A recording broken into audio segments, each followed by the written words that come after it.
In this tutorial, I'll be explaining how to use 3D Slicer to derive a three-dimensional segmentation model of a left ventricle based off of 3D echocardiogram data. So first, you must access your 3D echocardiogram data. Here you can see our echo. We have one component that's a 3D echo. As you can see, the green rectangle here is our 3D component.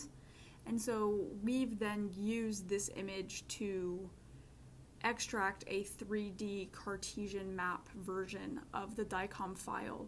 And so I've compiled the 10 images from our 3D model in this patient folder. And I've labeled it accordingly because this will be important later on within the 3D Slicer software. So it's important that all the files be in DICOM so that the software is able to read them, and keep everything nice and labeled for later use. So once your file has been completed, we are going to start with the 3D Slicer software. So first you must install the necessary extensions. So we have 6 extensions here, which are all easily accessible from the installation manager. So you can go to install the extensions on the rightmost tab, and you can install all of the extensions that would be necessary. For example, Slicer Heart, you can go up in the search bar in the right-hand corner and access it and install it for free. Once all the necessary extensions have been installed, you can proceed to the first step. We're going to begin by first patching the data. So go to Cardiac and the Philips 4D US DICOM Patcher extension. From here, in the input DICOM directory, we're going to select the file of the patient that we just made with the 3D Cartesian files.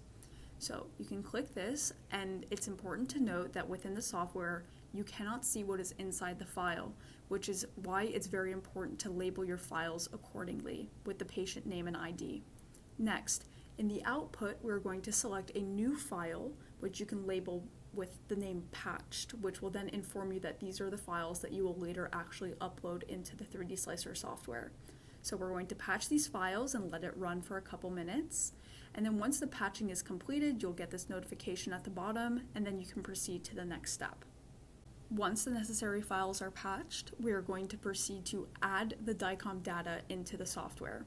So you can do that by clicking this button here, and then importing the DICOM files.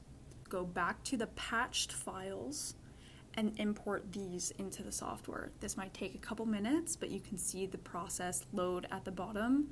And then eventually, once those files have been uploaded, you can select them and load them into the software by using the button at the bottom. As they load into 3D Slicer, all of the ultrasound images will pop up on the left-hand side. And so you can go and you can select and scroll through each to pick the most appropriate image for your model.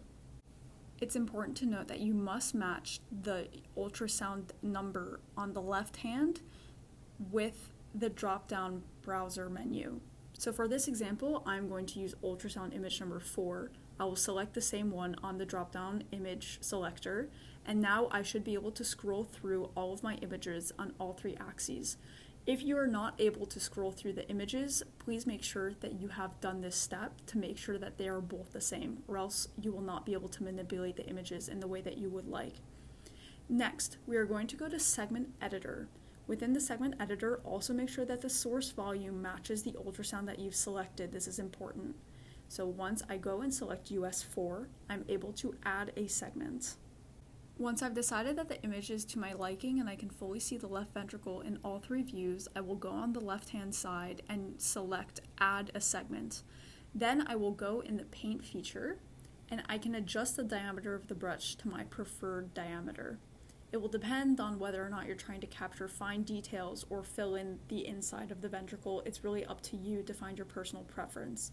However, you can see on the right-hand top box that there is a 3D view in which you can capture all 3 dimensions of the brush depending on which view you're editing. So here I'm going to start by first modeling the first central image of this view for the left ventricle. So I'll start by capturing the outside and then filling in the inside and making sure that there are no gaps. The diameter of the brush can be adjusted depending on the purpose of what you're trying to achieve. If you're trying to fill in the inside of the ventricle, you can use a wider brush. If you're trying to achieve these finer borders here, you can use a finer brush. So this is an accelerated view. I typically go every 4 to 5 frames, I will fill in a segment. So here, in order to see the 3D product, you can go to Show 3D on the left-hand side and you can show the 3D image. I will then repeat the process on a different view, and you'll be able to see that the 3D segmentation product is slowly coming together. You can really see this hatched product starting to form, and so we're going to complete the image by doing the top-down view. So here I fast forwarded. I've already completed the model and I've done the smooth setting. So in order to do this, you will go to the smooth setting all the way on the left, and you will pick joint smoothing out of the 5 smoothing options. You'll keep the smoothing factor at 0.5, and you can click the smoothing brush options and select the lowest percentage, so 1%, in order to keep the finer intricacies of the ventricle wall. Then you are going to go to Data and go to the segmentation, right click and click Segment Statistics. Make sure here that the US again matches the number of the ultrasound that you have been editing on to keep things consistent. Then you will see that there are 3 different statistics options. You can go within the options and select all the features that you would like to calculate. And then once you've selected these, you can click Apply. And so here at the bottom, you can see I'm dragging my cursor and you have been given all of the segments necessary. So you've given the voxel count, the volume, the roundness, everything that you have selected will be presented here. Now we will go to markups in order to actually take the linear measurements that we want to know. So these are manual measurements that we're performing, and so how it goes, you will pick 2 points and then you can manually drag them across these different axes. I do from top down, from left to right, and as well as anterior, posterior, and I will write down all of these points and then you can delete the points once you're done. So you should end with 3 measurements. Next, you can save the data up on the top left, and you want to save scene view because this will allow you to come back to the view that you've created. You want to select only whatever ultrasound you were working on and you can delete the rest.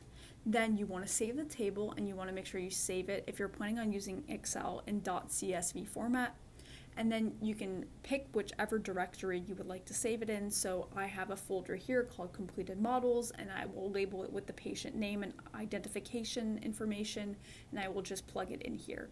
So then you can go back into the completed models and you can figure it out from there. So now you've completed a left ventricle model using 3D Slicer. You can then use the volume approximation formulas in this spreadsheet in order to approximate the volume of your left ventricle. So you can input all the 3 values that we calculated using the manual measurements feature within the software, and it will output not only the area of the ellipse that we're using to calculate the volume, but also the volume in millimeters cubed and in centimeters cubed or milliliters for future use.